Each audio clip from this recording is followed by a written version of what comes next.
Just let's play a little more. Oh. Them with the spirit of enterprise. And you have seen what I've done with their 20 pounds. Go around Nigeria and tell me how many cities as even let's take the state capitals. Not to talk about going to the... People's created everywhere but their home. When people say things about if they allow them thrive, sincerely, I would love, maybe when people come up, to understand what that really means. Because as far as I can tell, nobody is stopping them from doing their business if they allow them to thrive. I don't really get that.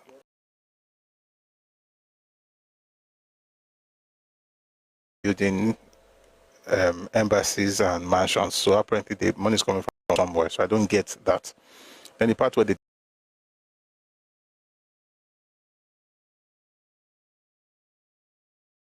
I'm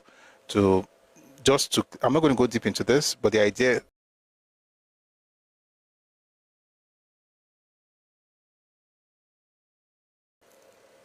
so I'm going to play, I promise to play a video by Awolowo, all right, just to make it very clear. We had a session on this some time ago, so we're not going to do it now, but just to quickly set that record straight.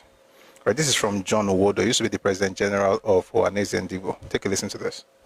But that £6,000 that was left in the money, my father discovered it 6 months after the war, when the manager of Barclays Bank then, which is now Union Bank, called him and revealed to him that he had £6,000 plus interest, which were not tampered with during the course of the war. My dad then decided to buy a Mercedes lorry bus.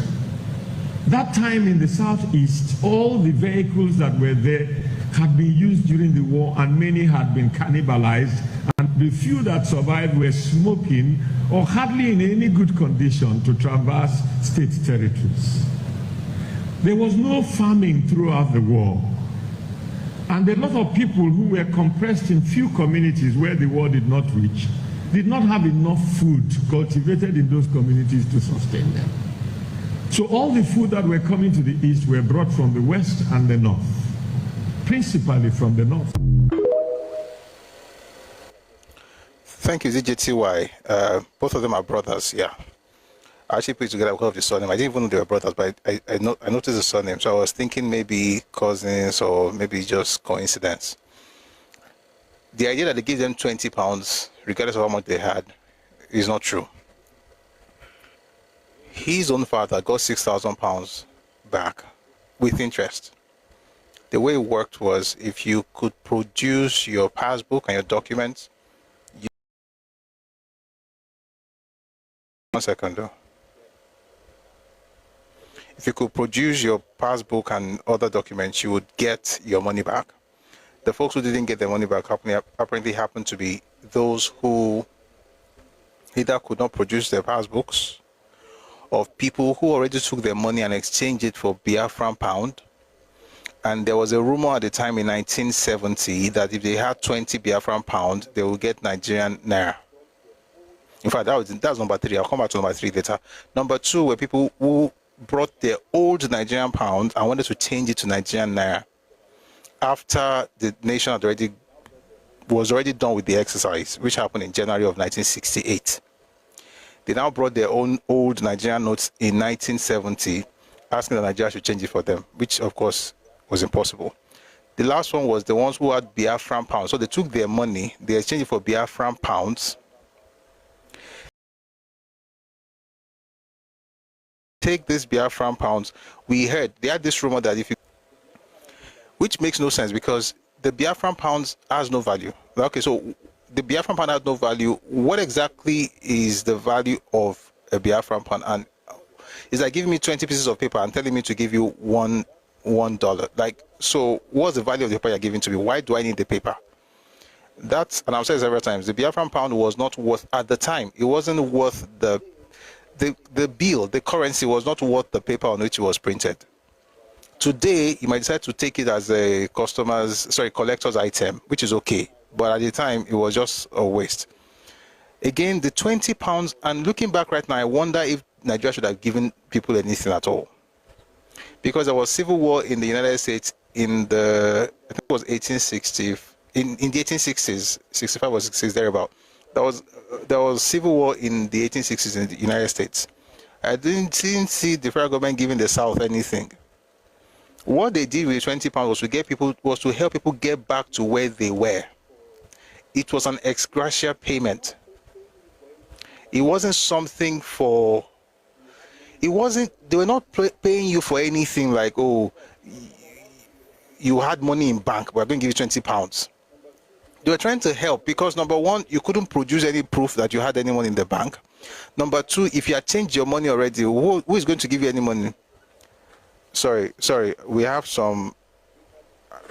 To be honest, this one is a retard. And by the way, retards will find this offensive because you are retarded than the regular retard.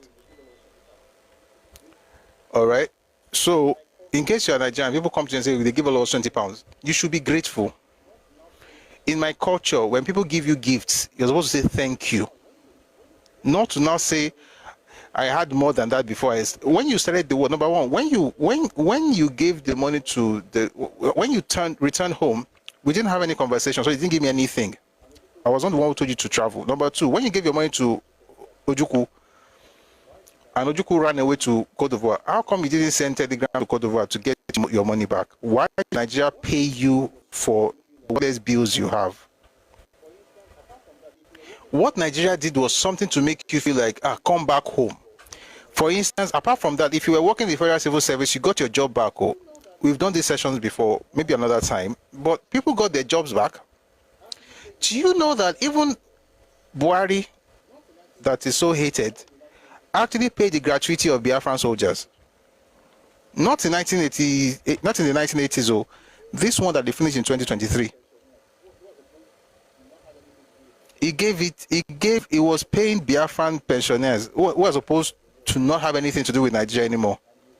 Nigeria has done too much for the Igbos. There's no other part of the world where you had the civil war and you have you have things sorted out that way. Number two, there's also no other part of the world where they had a civil war and the losing side produced the vice president 9 years after that war. It doesn't exist in world history. Check it out. If you have it, please tell me. Maybe I don't. Tell me because I've researched it. But maybe there's something I'm missing. But what do you get for all the we are brothers, let's work together? What do you get? You get insults. But so the name change that just started is the beginning. Meanwhile, while all this was going on, Lagos Yoruba people were saying, let them come back home. In case you have not heard that before.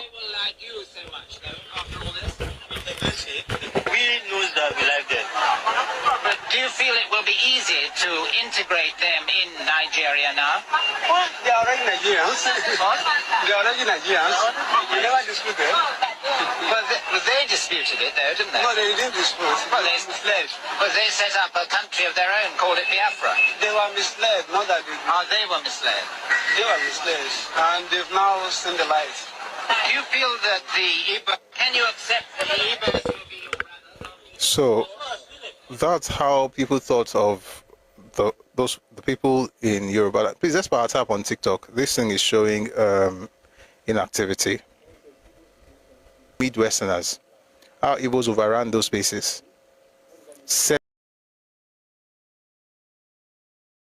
It did Abonema, Degema, did it all over the place in their own homeland. How much has Igbo paid folks in Rivers, the Ijo, the Ikwere? How much have they been paid? The Ikwere saw fire during the war. That's why when you say Ikwere, they will be like they want to slap your face. That's the reason. They killed Yoruba people in Ore. They killed Ibibio people in Akwa Ibom, Efik in Akwa Ibom. They killed Ogoni people, Ijo people, Ikwere people, Kalabari people in Rivers and Bayelsa. They killed Ogoja people, Ikom people in present-day Cross River State. Let alone the Shekiri, the Hausas, the Northerners that were killed in Port Harcourt, in Umuahia, in Owerri, in Enugu, in Onitsha. in Benin, really in Sapele, in Warri? Or even, are we going to talk about the lepers that were killed in Benin? Lepers who were not Igbos. The ones who were Igbos were spared. All this one-sided, we developed everywhere, but we are marginalized everywhere. It just doesn't make sense. Like Otia correlates gone. You developed everywhere, but you're marginalized everywhere. If you had so much sense to develop everywhere, you should be the king of everywhere, apparently. But we shall all get it eventually. Moving on, as we begin to wrap up this section, a couple more news, but this time good news. Oh boy, we actually spent some time on all this. We developed Africa and America. All right, let's get back to some serious stuff before we bring people up. Let's start with the National Security Advisor, Nuhu Ribadu. We'll take something from him, then we'll also listen to the Minister of Education, and then a few more things, and I'll bring people up shortly. So please take a listen to this. This is the NSA Nuhu Ribadu speaking at an event by the Sir Ahmadu Bello Foundation, where they met to discuss, I think it was in Kaduna. In Kaduna, actually.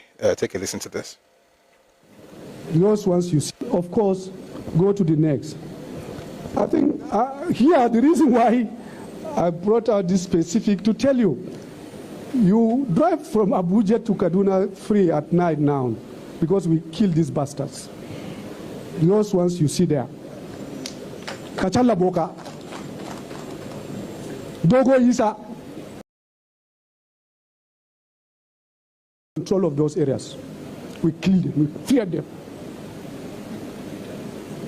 Not to talk of the terrorists, those who attack our trade. And it's not that they attempted while we were here in the office 2-3 times, and we repelled them, but we don't talk. God bless you, Air Force. I thought I could share with you, because even last night we drove at night from Abuja. It's a statement that we wanted to make. All the ministers, everybody, we stop everyone from flying. No more flying. And when we go to, next time we are going to Isa or Shinkahi, we are going to drive. And you can still drive those areas. But you know, politics will not allow people to give us credit. It's okay, fine. It's fine. We will feel it. Northerners will feel it. Things are changing. Go to the next. These are weapons. Thousands and thousands. Just one picture that we've shown you, how we destroy those weapons. We are collecting them every single day, destroying them, taking them out, taking the oxygen out of. And there are many, many. Essentially, he's talking about the fact that they are winning the war against bandits and Boko Haram. All right, moving on from that, we're going to take a listen to a speech by the chairman of ADC, Senator David Mark, talking about those who will be involved in anti-party activities and want to remain in ADC. Take a listen to this. Tolerance for anti-party and zero tolerance for anti-party and any form of indiscipline. You are in ADC or you are not in ADC. There is no midway in this business. And those who are not with us, we will not carry them along. All right, so I know, you know, we talk. I know these people who are one leg in, one leg out. I mean, that's something from the ADC chairman.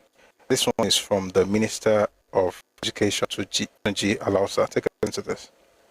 Practical evidence. What are you talking about? There are laws who say there's the policy framework and theory about it. But what are the real out evidence? Every single sector for you now. People just are blind. Let's get out of this political rhetoric. Let's see the fact. We're seeing it. The country is much better. It's more safer. There's increased prosperity in the country. I'm telling you, Our macroeconomic indicators are much better. I didn't make it, the president did not make it. Look at the GDP growth, look at the report that came out from the National Bureau of Statistics, that those reports are subjected to international standards. Goldman Sachs, everybody, those are the reports they look and comb to every time. More increase, significant improvement in agriculture. We now have more agriculture contributing more to the GDP than oil sector. Look at the infrastructure development. Look at all the safety net program, the money the president is dedicated, the significant budgetary allocation to health, education, social protection, infrastructure, security. So let's face it. I know you are without. All right. Somebody says there are multiple examples where a member of the losing side in a civil war became president or vice president within 10 years. Give us the examples now.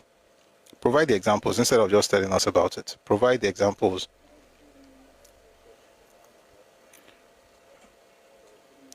(1979) elections. There were about 4 major parties. All those parties, the 3 major ones, actually, there were 3 major parties. Those 3 parties did something very, very, very interesting.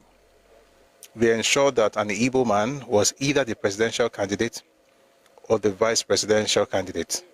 It was even quite interesting that even Papa, that's Chief Awolowo, who was a Christian, had to pick an Igbo man who was also a Christian as his deputy or as his vice presidential candidate, Philip Umiati. Every single party had an Igbo person. Every single one had an Igbo person. So you had a situation where Awolowo had a vice presidential candidate who was Igbo. Shagari had a vice presidential candidate who was Igbo. Azikiwe ran as presidential candidate and he himself was Igbo. And by the way, all those people that used Biafran war to say they are going to become president, you cannot, the only time that you could use that as leverage was in 1979, and it's done and over with. Right now, everybody plays the game, and many more winners and many more losers will come up with time. May God make us win, and the ones that will lose most likely will still lose. All right, the Senate has given the Nigerian National Petroleum Company, NNPC, 3 weeks to respond to queries raised against it in the audit report of 2017 to 2023, alleging unaccountability of 210 trillion naira. Open grazing offenders risk 3-year imprisonment and forfeiture of cattle. Who put this in cattle? Of cattle. That's the Ogun State government warning the folks. The herders. There's one thing I was supposed to play earlier, I did not play, but maybe I'll play it, maybe. But there's something. Let me play this one. This one is from the elder of his own people. Take a listen to this one. You will know his voice, you will know the person. Or just in case you don't, his name is Peter Doche. I mentioned him earlier. And this is the fantastic thing that he had to say. So that God, who created us, to look at us and say, yes, these are my children. The Igbo man wants to dominate you. The Igbo man wants to take you over. Let us be honest and speak truth to ourselves. So that God, who created us, to look at us and say, yes, these are my children. The average northerner does not like to operate beyond his natural habitat. Same applies to the Westerner. Do your youth service. The Igbos who is operating outside his habitat is doing so because he has no habitat. His space is the most densely populated area in the country. The Southeast is the most densely populated. If you've been there, you would know exactly what I'm saying. Land for the people. There's issue of arable land. So you have land hunger, the land no plenty like that. Then you have issue of arable land. In other words, the land way day, not be everything you feel plant on top. So you have erosion, all those ecological issues. Then of the arable land, you now have fertility issues. So some lands are fertile, some what is shaking. So that land cannot even give you as much as you want. Therefore, you have to move. In other words, you're literally moving out for survival. So when you say things like the northerner does not move beyond this boundary, the westerner does not move beyond this boundary, we are the ones who go around dominating. You go around because something is chasing you away from home. And I'm saying this as respectfully as I can. I hate it when people go around saying things as though they are doing you a favor. You're not doing anybody a favor. You are moving out because you need to. And guess what? You are welcome. Nobody has any problem with you being in their spaces. But when you speak as though you are the one that made everybody, like, there's even nothing to, we're looking for what's the basis of this pride. You are welcome. There's nothing wrong with traveling. There's nothing wrong with migrating. There's nothing wrong with living in other people's spaces. There's absolutely nothing wrong with it. But don't talk to people as though you are doing them a favor by traveling. Like, there's nothing you are bringing into my space that God has not given me before you came. Anyway, we'll listen to it a little bit more. Right. In the East, distinguish yourself. You get employed. You are even given a parcel of land. You are a Yoruba man, you abandon all that. You run back home. When an Hausa man, you do the same thing. An Igbo man picks up that employment and develops that parcel of land. Then you turn around and say he wants to dominate you. That's unfair to God who created all of us. God gave us talent, every one of us, right? You don't bury your talent and blame the other people. I'm an actor. We have Nollywood in Nigeria. The British colonized us and left us with English language as a lingua franca. What does that mean? The English language he left us was to enable us to communicate, since we cannot talk in our various tribes and our various tongues. So we can communicate. But we are not, because we don't want to. Now, what is nationalism? In 1956, the Queen of England visited Nigeria. It was the Rolls Royce that belonged to Sir Louis Odumegwu Ojukwu that was used in taking the Queen round Lagos. I want you to quote me. He didn't ask Nigeria to give him a cover. No, he donated it. Lagos was the capital of Nigeria. And so everybody got to Lagos to be part of whatever was going on. You get a slice of the cake if you like. Because of political differences that have their reasons, by the way, our brothers who are Yorubas now turn around and say that we want to take over their land, we want to dominate them, we want to. The Igbo man never occupies anybody's land. The Igbo man is enterprising, that is his nature. He comes to your place, he begs you to permit him purchase a little parcel of land. You sell that parcel of land to him, he develops it. He wants to trade, so what does he do? He moves around the community. He finds out what the people need that they don't have access to. He sets up a small store and begins to sell those things. And before you know it, he expands that store. This is the Igbo man's life up to this moment. There is no part of the world you go to that you don't find Igbos. There's none. And by the way, wherever you find them, they're very progressive, extremely. As a matter of fact, only a few days ago, it was announced on the CNN that of all the black immigrants to America, the most successful are the Igbos. The Igbo man. CNN did not say that though. CNN was talking about Nigeria, not Igbo. Where do we even begin? There's a lot to unpack, but because that's on today's topic, let me just say this. One of the things you notice is the consistency in the attitude of folks from the East. Old, young, educated, illiterate, everybody is essentially thinking the same way. If you find, are there people who don't think like this who are Igbos? Yes. Are they the rule? No. They are the exception. But they exist. They exist, but they're usually quiet. Some of them speak up, but they're not that many. But for the most part, they thrive on bloated egos. Let me tell you one story.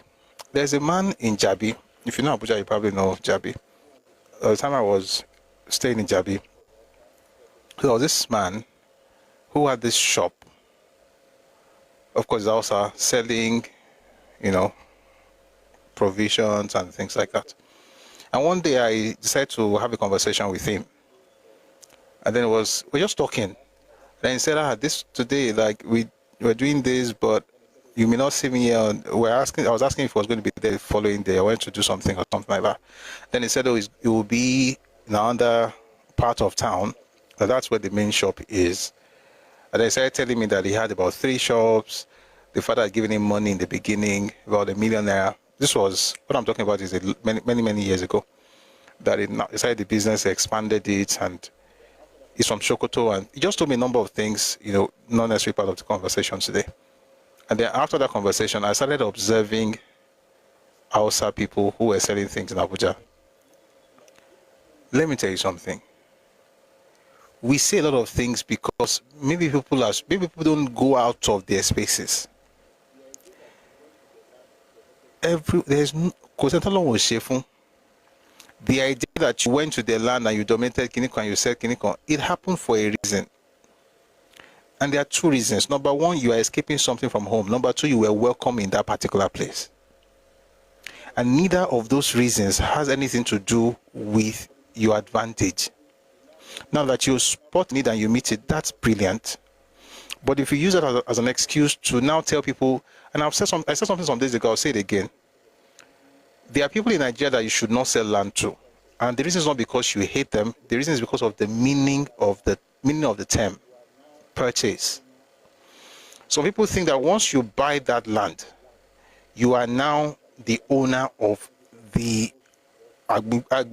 land, the culture, the tradition. You are now part of everybody there because you bought a plot of land. Sane people understand that when you buy land, you get a right. Of course, it's your space. Just like when you rent a flat, it's your space. Just at this time, you have a number of years to occupy that place.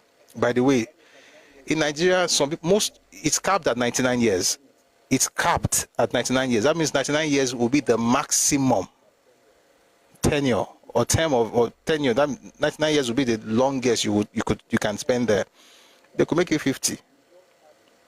You are not the owner in the sense of Ugwalajonilu. You just have a space. And so for people like that, it's important that Yoruba people especially lease lands to them. So that's where you can actually spell it out. It is 20 years old, it is 5 years old, it is 3 years old. Instead of all this thing of we bought land, we developed the land, therefore we have a right. You don't. And the crazy part is this. 2 questions. Number 1, I'd like to give many examples, not 2, 3, 5 examples, or like examples of other ethnic groups living and buying land in their space. Number 2, I'd like to have examples of people who, because they bought land in their space and built something in the eastern region, are telling them about how to direct the politics of that space. These people did not vote for a guy who was just a councillor, and the guy was born there. He was trying to become a councillor. He's a northerner, trying to become a councillor in Ebonyi. They insulted that man. He would never hear it again. But to be very clear, when you get C of O, I say it a lot, and I know there's a reason I do it. It's because people C of O is certificate of occupancy. It is not certificate of ownership. You bought the land, you have the C of O, it entitles you to that space for a period of time. The indigenous people of the land do not have period. They own their land in perpetuity. Yes, the state governor is holding it in trust for them. So all these things where people just go around saying we bought land, we developed it, and then they say, I don't want to play other videos of Lagos was a swamp. When they filled it up, I'm like, Lagos became a hub, commercial hub, before certain people even thought of the idea of getting on boats. And I'm trying to use that one because I don't want to say the real thing, because it be like some people, they hang for a tree. Because when you come down and start saying things like you feel it, you built it, the place was already cosmopolitan. I said it here yesterday. Listen, and this is very important. The first telephone line in Nigeria was installed between Lagos and Abeokuta in 1886. The first newspaper in Nigeria was put in Abeokuta in 1859. The first time the missionary went to the East was in 1857. That was when they heard Jason Padabo. That's the work of Ajayi Crowther. The Niger mission, starting with Onitsha. 1857. 2 years later, the first newspaper was published in Yoruba language. So when this man is saying things like Nigeria is one because Nigeria, we all use English language as lingua franca, and I've seen younger people say Yoruba people are tribalistic because they speak Yoruba language. Tobaja Yoruba saw it there. This is why some people's languages are going into disuse and extinction. As a Yoruba person, there's nothing superior in English language. Or wabi wasi. And this is what we are saying also. Once we understand that we are different people, then we can come up with laws that actually make sense. For instance, India has more people than than Nigeria, but England doesn't have one official language. There are 2 official languages at the top, but every region, the predominant language of every region, about 25 of them, the predominant language of every region is their own language added to the official language. So it becomes 20-something official languages. It is people who are still colonized in their mindset who think that the height of civilization is the ability to speak English language. There are people who are wiser than us. I'm speaking English language right now. There are people who are wiser than me. They can't speak a word of English language. I've met some of them. Happen to be that many of them I met them in Yoruba land, and I met them also in the north. But many of them in Yoruba land. One they saw, Oyinbo. Ṣùgbọ́n tó bá fi Òyìnbó dídá pé ẹni tó bá ti gbé Òyìnbó kò lọ́gbọ́n lórí owó wa pàdánù. I know if I'm speaking Yoruba language in my land and you have a problem with that, that means that you are dumb. Because on a normal day, you should learn to adapt everywhere you go. I don't care that you don't have respect for your own language, so you can lose it. In my own land, I want to speak my language. And if I could mix sometimes, the reason I speak English here is because we're talking to the nation. We're talking to the world. There are people who are not even Nigerian who come here to listen. So we speak English. But make no mistakes, it's not because English is superior in any way, it's because that's what I choose to use. And it's important for us not to get manipulated into all these things where I want to make you feel comfortable in my home. Therefore, I will cut myself to size. In other words, you are here, and guys, in cultural evolution, I will not lie to you, we're not at the same level. All the ethnic groups in Nigeria, some people are here, some people are here, some people are here, some people are here, some people are just trying to wake up. So if a person is up here, I'm not going to go direct. If a person is up here, another person is up here. Let me tell you something about life. It's easier to be pulled down than to pull somebody up. It's easier for the person down to pull you down than for the person up to pull the person down up. That other one is where growth is. The easier one is where failure is where lack of progress, is where stagnation is. So the one who is here constantly tells you that you have to come down to prove to him that you're not a bigot. You are saying, you can come up, I will help you. Look at the Egbemo Dudua aims and objectives in 1945 and the other one in 1948. Look at the two. What you see, even at the foundation, is the people who want to be great and help others around them to be great. The Yoruba mindset is the sky is so wide, the birds can fly without having to, clash. Everybody can have a space in the sky, so you can come up. But no, you have the ones who tell you to cut yourself, come down. Let all of us be in the mud. That way I can feel that you're my friend. You know why? Because it will win in the mud. Pigs, that's a natural habitat. If I decide not to come to you there, it's not because I hate you, it's because I believe in you that you can do better than what you're doing. So all this thing of you're a bigot, you're a tribalist, is because that's what you are. You are projecting your own, this is what you are. I will talk about that thing. I'm going to read this and we're going to go into today's topic. I'll bring people up, then we're going to today's topic. Let me read something to you from, I'll find that book. I'll read something to you from, I think the book is Thoughts. All right, I found it. Let me something to you.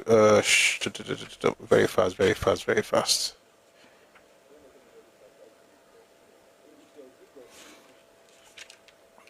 Don't let anybody gaslight you with you're a bigot. I mean, if you're a bigot, fix it. If you're a bigot, fix it. If you're hating on people and you're insulting everybody, do better. So I'm not supporting true bigotry. I mean, real bigotry. That's not the point. But the point is that if, for instance, I mean, there's a saying, to thyself be true. You know that what you're doing is that you understand self-preservation, you are taking care of your own, you love your own, right? And you hate no one, but you're doing the right thing. And people come to you with, oh, you're a bigot, you're a bigot. That's their business. Let me read something to you from this book. It's called Thoughts on the Nigerian Constitution. Awolowo says, we are inclined to think, excuse me. All right. We are inclined to think that a good deal of the unreasoning resentments to which we have referred are due to the psychological mechanism known as projection.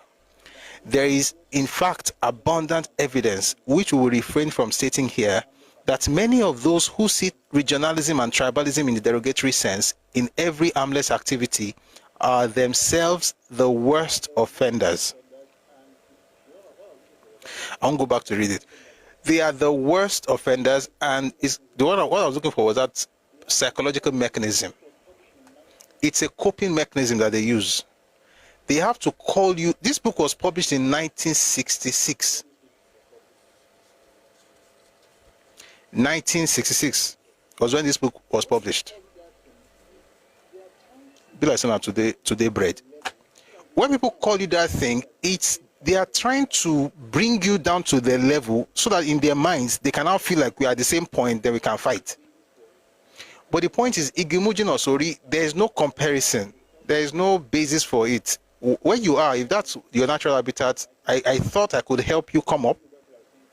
We have had this problem since the 1940s, where Yoruba people are saying, let us all come up, let us all come up. But you have some people, they're not planning to either. They have two options. Either they bring you down so that you'll be at the same level, or they find ways to cut you down so they can climb, can use you as ladder to climb up and ensuring that you remain down. Those who have that as their MO, as a modus operandi, they are the ones who are the least developed places in Nigeria today. Be careful what you wish for others. That's why we don't hate, because we know that it can consume the hater. So the one who is calling you the hater, you are hating me, you are a hater, you are a hater, that person hates you with a passion. The one who says you're a bigot, that person was bathed and raised on bigotry and tribalism. Anything that is calling you, every accusation is a confession. That's the point. Every accusation is a confession. He knows. He knows. So he says it repeatedly because he wants you to believe. Why? Because repetition is the law of long and lasting impression. If he says it long enough, it will make an imprint on your mind, on your soul, on your heart. Before you know, you start believing it. Have you not seen your Bible talk and they are doubting themselves and their identity? Why? Because they're trying to understand what it means to be in Nigeria. Am I really in Nigeria? If I say this, let's just say this so we can work together. No. We're going to work together. You work together based on purpose, not based on based on sameness. So we can work together based on purpose, not based on sameness. We can't be together, be the same, change everything, speak English. No. You have who you are. You are who you are. I am who I am. We have a vision. We can work on that vision, as long as it doesn't take something from me or give something to you at my own expense. I want you to win, but I want to win. And if in some people's mindset, their winning demands that I lose, then may they never win. By the way, I'm not even saying may they never win. They will never win. If your wins depend on my loss, you will never win. But my win does not really care whether you win or lose. I really would like you to win. And if you don't have that kind of mindset, you're always thinking everything is competition, everything is about me and you, everything is about I must do better than you. If you are doing that thing, you will never make progress. Even if you have more money, you will have problem with your health because your mind is full of negativity. So whatever money you are making, you'll be using it to heal all the cancers that you'd have picked up with your negative attitude and terrible ill will towards others. So yeah, a Yoruba person, anybody comes to you and tells you that street name change or whatever is bigotry, tell them okay, they've done worse where they come from. And lastly, like I said earlier, every accusation is a confession. So as they are saying it, just be writing it down. Be like the priest. Take notes of their confession. They're not accusing you, they are confessing their misdeeds.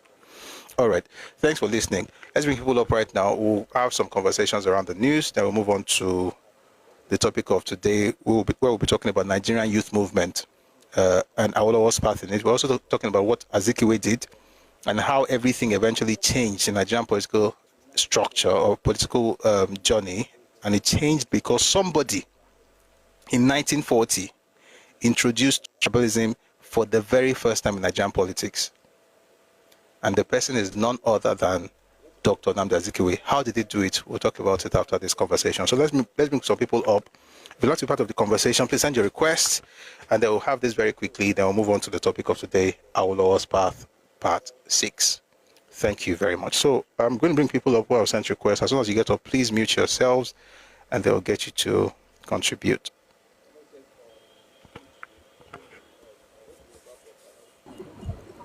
Somebody says on YouTube, I hope the Yoruba bots are not falling for these stories. These people used to be open about their aim to dominate. That was when they thought it was a matter of time. Now they are changing tact. That's true. The idea of domination was concretized in 1944, and they had a 20-year plan. I've said it several times, I'll say it again. That document was signed by two major people. One, and this is the reason I really want them to change that road from Ozumba and Mbadiwe.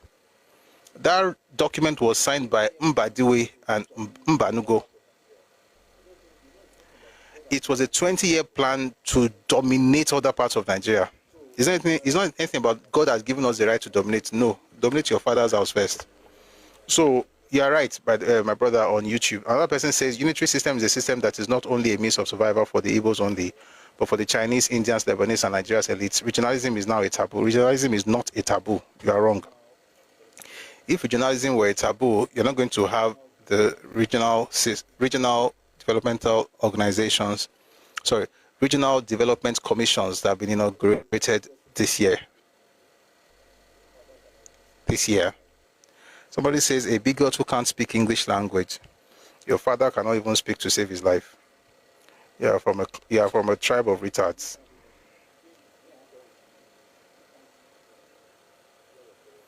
You can't even speak. Me, I have a problem with speaking English language. You can't speak to save your life. And you and your parents are retarded. By the way, every time I say the word, there's a reason I use that word retard. You know why? Because I can back it up with sources. So I'm not calling people retard for nothing. I use that statement because Ohaneze Ndigbo said that about 2 million people from their place are permanently, irreversibly retarded. That's not from me. The book is inside. Witness to Justice by Matthew Hassan Kuka. He published what Ohaneze Ndigbo said. 2 million people are permanently, irreversibly retarded. So when I say it to certain people, I am not insulting. I'm only telling you what your leader said. You hear it, Dad? God bless you. All right, let's move on to the people who came up. SH Kua, thank you for SH Kuya. Thank you. Yes. And thank you for calling my attention to the YouTube earlier. I really appreciate it. It's okay. It's okay. I really want to say that if we have lived with them or we have had interactions with them for more than 100 years and they have not changed thus far, I think we should say it's genetic. It is not something that maybe we are thinking we are giving them space of time they are going to change. And like you also always say, it was the British people that organized their town that also gave them system. And at the time, they also gave up on them, that maybe they are not governable and they are not people that they can always take care of. But I will say this, that in whatsoever it is, we find out that they will always try wherever they are, if they have more confidence. And most times we stylishly guide them to be able to make steps, because they are always afraid of making steps. And that's the reason why they don't want to go back to their country to go and develop the place, because they think there is nothing that can thrive there. But they are just having wrong wishes, because even when they go back, they can always make it a very great thing. That little land that they have, if some other people have access to it, they are going to make it better and they are going to speak good thing of it. Which land? The land is Dubai now. What are you talking about? No. They built Dubai, they built heaven also. So, one other thing, I really want to say kudos to the Minister of Education, which spoke. People are saying a lot of bad things about him, but it's just that people didn't open their eyes to see. Sir, many new opportunities are opening up. As a matter of fact, somebody was looking at the consumption figure of Nigeria when we talk about GDP. It make an inference for me that really Nigerians' power to buy has increased tremendously in the last 2 years. Things are expensive, right? But Nigerians' power to buy things has increased. And that's because most people earn more new industries. Many industries closed down, but many new industries came up. And that is the basis, like we just started from the scratch. And that is why agriculture seems to rise at this time. And if we focus on that and move more on, we are going to make sure that we are going to see that the economy is turning around and things are getting better. And by the time we get to next year and the tax regime starts, you see how like everything will skyrocket for the country like Jack start. That is number 2. Number 3 is that for me, I don't think there is anything wrong for the Imo State governor to welcome his own tribe people or part of the Falcon. It's nothing bad, and it's just that they will always want to score a cheap score from whatsoever they do. Because many other governments, it's nothing wrong from any other governor who thinks one member of the team came from his own country, from his own state, to welcome them and do something for them. It's part of encouragement to them. But just as some people will always want to score a cheap score points from whatsoever they do, because for them winning is just occasional. Well, for others, winning is something. You know, when winning and success is day-to-day thing in your life, you tend not to celebrate everything. But when success and winning is just occasional, one thing that you have like this, you want to blow it like no other person has ever had it in life. So that is one other thing. The other thing is that I don't know how, even from the old to the young, they all speak the same way. It's like a radio that it's like maybe they just program them to just be speaking the same way. I really don't know. You hardly can sit down with one of them and they start speaking, that you will always know what they will say, where they will go. The rhetoric is always the same. The last thing I would like to say is that we should just be focused on what we are doing, and we should look for a way to also, like we are doing now, still continue to sensitize our people and our young ones and our people to always take pride in our place, and that we should not allow anybody to gaslight our young, especially our young people. We should be sending this more to them to give them orientation, that they should be proud of who they are. when somebody is saying a being power, you find out that the people that are saying a being power, it is these people that will begin to broadcast a being power. For if somebody say being power, is not a rhetoric that we should be talking about. These people always want to gaslight us and make our young people to feel depressed so that they can always ride over them. I think this is all I would like to say. Thank you very much. Sorry, I come across one thing today also. Why these people who are marketers of the petrol, they were now trying to fight against Dangote. I don't have any business with Dangote, but I want to say this, that the refinery has not been working all the while, and one person started his business, now opened their eyes suddenly to see that the refinery can work, and still they are still doing something in that place that will not make things work out. If not that the Lagos State government encouraged this man to be able to build and supported him to build this place, we wouldn't have this result we have right now. We'll always be at the mercy of some people. These people now came up and begin to say, you want to take advantage of us. When you please round up, please. All right, thank you. Okay, I'll round up. Thank you. No, you're almost done. You're almost done. I'm waiting for you to finish. All right, I want to round up. I think that is all about I want to say, that these people will always want to take hostage of us because of they have this in their hands. They will be the one to buy food, store it up, and begin to sell it at a exorbitant price. They'll be going when you want that they will own car, vehicle, because petrol became double. They will trans 10 of their own price just to bring suffering on people. That's just what I want to say. Thank you very much for that submission. Let's go to the next person, Dark Poet. Good evening, Prof. Good evening, everyone. Evening, sir. If I said I haven't heard a majority of the clips you post about these people saying they create this thing, they create that one, I will be lying. Every time I hear it, even if I'm hearing it for the 10,000, I'll just be opening my mouth like, Mboloku creates the aliens, the one God knows. And do you know that my problem with this thing is that it's not the young ones that are saying this thing. It's the older ones that are meant to it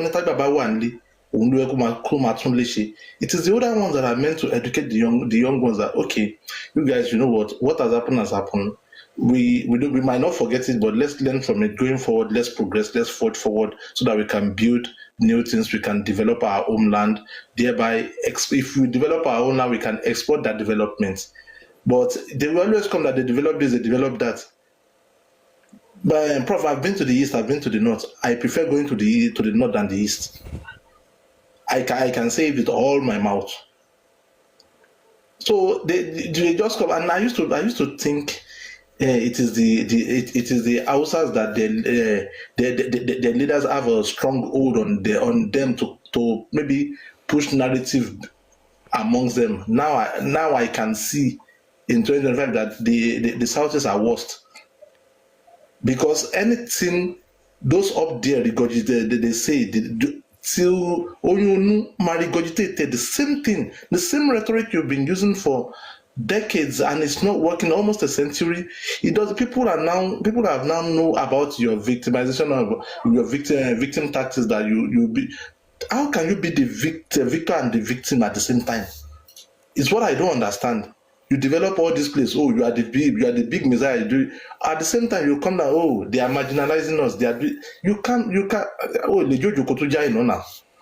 I just don't understand all this logic, and I won't say it pains me. It just baffles me that they claim, oh, they are educated, they are knowledgeable than maybe the Northerners, but within their character, how they build up their character over the years, you say that they are not.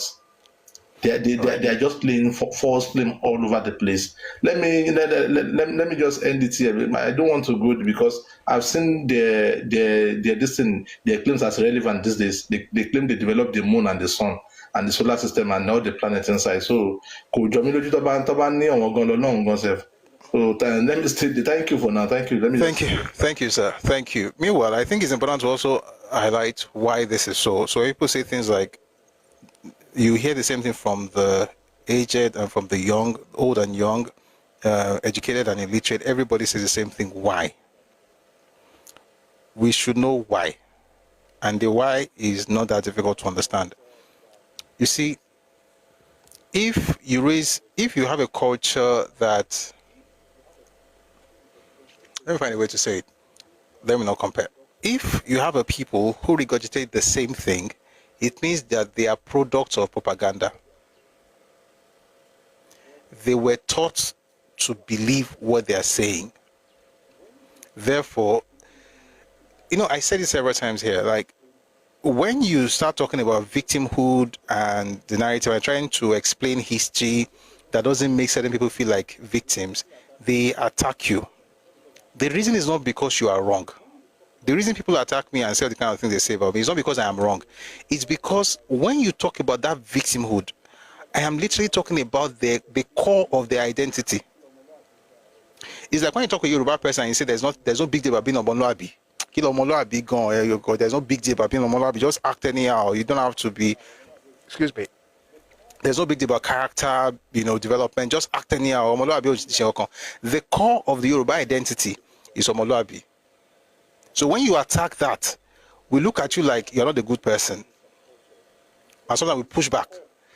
It's the same way when you attack victimhood in some cultures. Victimhood is the core of their identity. You have to push the narrative that people hate you, that you are being victimized, you are marginalized, you are not allowed to thrive. Meanwhile, at the same time, you are claiming that everywhere you go in the country, you are the one who is ruling everybody, but you're not allowed to thrive. How? How can you be everywhere and you are the organ of all of us? You are the one owning everything, and you've even bought all our lands, but at the same time, you are saying that we have not allowed you to thrive. In the same sentence, the same person saying it. So the reason is because they were taught to believe that, and the reason also is because it has worked in the past. When you push that narrative, when you say those things, it will make people allow you to do certain things. It worked since the 1940s. I've read it here before. It was so bad that the Governor General of Nigeria at the time, Sir Arthur Richards, had to speak up and say, these people ask for more and more, but they contribute the least. 1947. When you read Nnamdi Azikiwe's speech of 1949, you also see the combination of those two things. On one hand, you are the special group that God created to change all of us in Africa, or to lead all of us in Africa. On the other hand, you are victims. It's in the speech. And I've said it several times, I'll say it again. The greatest achievement of Azikiwe, in my opinion, is the ability to marry two disparate thoughts and inculcate it in the minds of his people, and they took it hook, line, and sinker, and they reproduced after that kind. That, for me, is his greatest achievement. Because it's the same that everybody has used since then. You will say you are better than everybody, then you say you are victimized by everybody. Somebody say, I'm so disappointed in Peter Doche. I'm not disappointed in Peter Doche. I don't expect anything different. If Achebe could say that thing, if some of the most educated people from the Eastern region could say the same thing. Ojukwu went to Oxford, right? Azikiwe was in the US, had a master's degree before returning. You have even the revered, by the way, I like this woman because she's fantastic, but she messed up, she messed the history up. Dr. Ngozi Okonjo-Iweala. She wrote a book where she just scattered everything. Again, because sometimes if it becomes it's like your belief system, you don't question it. For instance, as a Yoruba person, have you ever questioned why must you be Omoluabi? Let's talk to ourselves for a second, Yoruba people. How many of us here ever in your life sat down and said, why must I be Omoluabi? I don't have to be Omoluabi, Joe. If you have, I don't know if you have, but Tabari Alepo. You don't question it because you were raised on it. That's also how. No, I'm not saying there will not be examples. That's why I said Tabari Olepo. That's okay.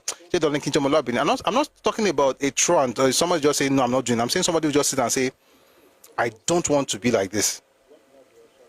The truth is that it was inculcated in us as kids. So for the most part, we just went in that direction. You must be Omoluabi, you must prostrate to grow up. I mean, when you're a teenager, you will question some things. But I'm saying as you grow older, you're like, okay, it makes sense what they were teaching me. It's the same way victimhood is in the South. I mean, think about it. Chimamanda was talking the other day, and she said the exact same thing that Achebe said. It's a cultural thing. And I'm not saying, like I always say, I'm not saying that the people are necessarily bad. I'm saying that they are being configured in a certain way, and it was started by their political leaders. And they started it after they formed that group in 1936. And then it became something used like political goal in 1944. The younger ones who don't, feel like, why is it's not your fault, and I'm not blaming you for it, but just understand the fact that certain things have been done, and it's the reason you act the way you do. And I'm not blaming you until you now say that's the right way. Please mute. Until you now say that's the right way, that's where the problem is. So just to buttress what the gentleman said, everybody says the same thing because they were conditioned to think in that direction. To be a victim is natural. To be responsible is frowned upon. Responsibility or accountability is like kryptonite. You will never have the idea of this is right, this is wrong. No, you did this to me, you did that to me, and it's not just a new thing, it's historical. And I hope people learn, but if you don't learn, that's fine. Just don't bring it in my own space. That's all. All right, let's move on quickly to J-Activated. Okay, good evening, everybody. I mean, good afternoon. Is it after? Okay, evening, Lava. Yeah. Good evening, everybody. Thanks so much. I've been learning, and I will keep learning whenever I come to your platform. So, quickly, I was so happy when you are actually talking about the statement made by the former governor of Lagos State, the person of Babatunde Fashola. When it's right, because when we are talking about state naming,